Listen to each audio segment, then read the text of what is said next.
Около 60% от едиторите отиват на Transition стаба, дърпат някой Transition между два клипа, регулират дължината и до там. Около 30% правят същото, но се сещат да барнат някоя друга настройка в инспектор таба, но спират до там. И тук имаме 10% от едиторите, които вместо да лимитират себе си до стандартните настройки на един Transition, те прилагат стратегия, която прави техните транзишени да се отличават от масата едитори. А именно в това видео ще ти покажа няколко случая, в които тази стратегия, която малко едитори по света ползват, може да ти бъде изключително полезна. Ще започнем с по-лесния метод и това е именно като слагаме леери върху самия Transition. Първо ни трябва база на Transition, изберем двата клипа, между които ще сложим Transition, натискаме Shift Space. В принцип би трябвало да ви се отвори този панел. Ако не, може да дойдете ето тук в ефекти, в видео транзишъни и аз мисля да използвам на Mr. Alex Tech. Това е един ютубър, който прави доста готини пресети. Ще му използвам Ultimate Zoom. Ще го направя малко по-кратък. Нещо такова да кажем.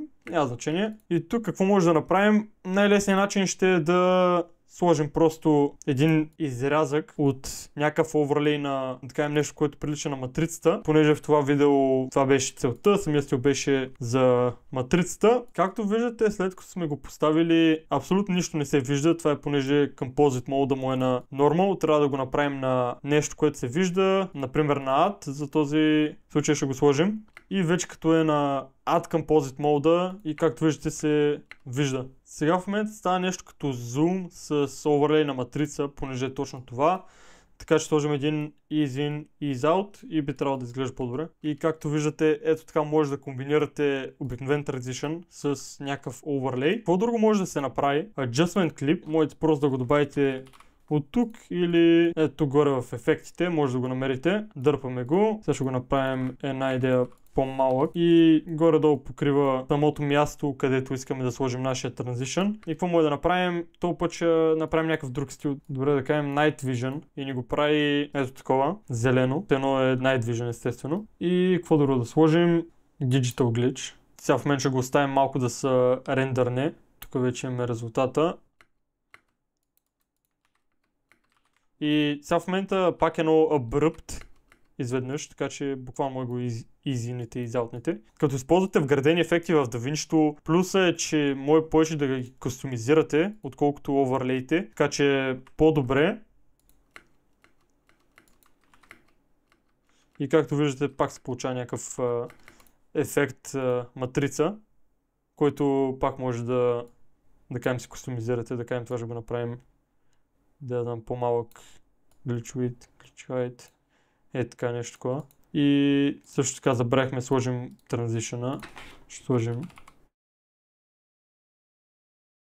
И го правим да е същия размер като Adjustment клипа. По-скоро ще Adjustment клипа да съвпада с Transition-а. Оставяме го да се рендърне пак. И вижте, има някакъв готин ефект.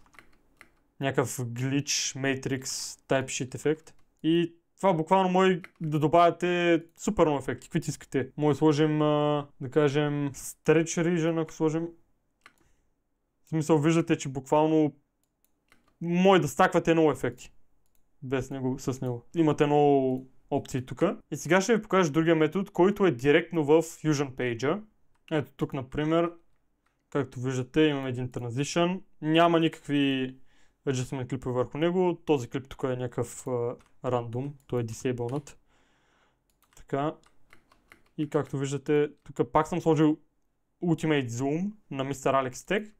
И като го гледаме, ще го сложа даже на Repeat, да може да го погледнем няколко пъти.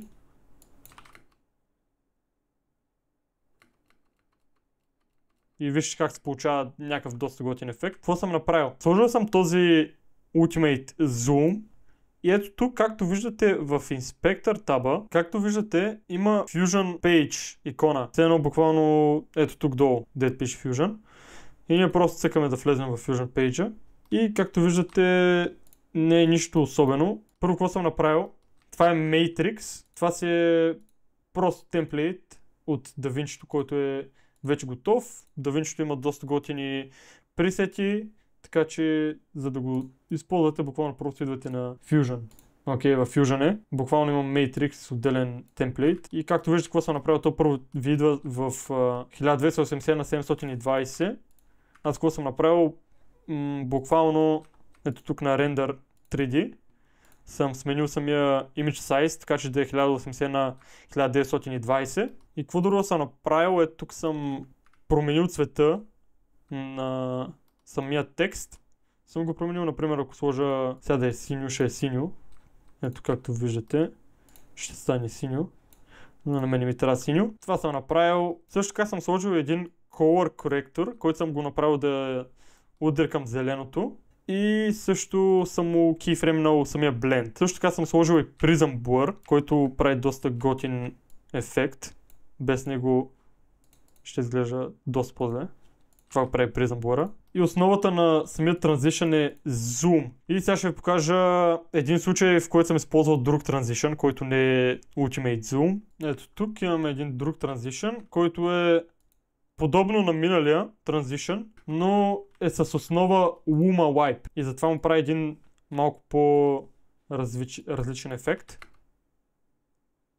Тук съм направил буквално също, само че съм сложил матрицата направо в Luma Wipe.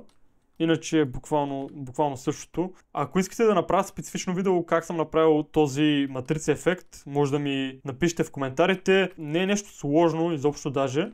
Просто може да е малко бъркващо и го знам, особено ако си начинаещ, така че ще се радвам да ви го покажа, ако искате. И видяхте как с тези два метода тотално промених вида на тези транзишъни. Ако имате някакви въпроси или затруднения, може да ми пишете в коментарите или на лично съобщение. Винаги ще ви отговоря там и ще ви помогна. Благодаря за гледането, надявам се видео да ти е било полезно. Ако е така, абонирай се за канала и остави коментар, за да продължавам с подобни видеа.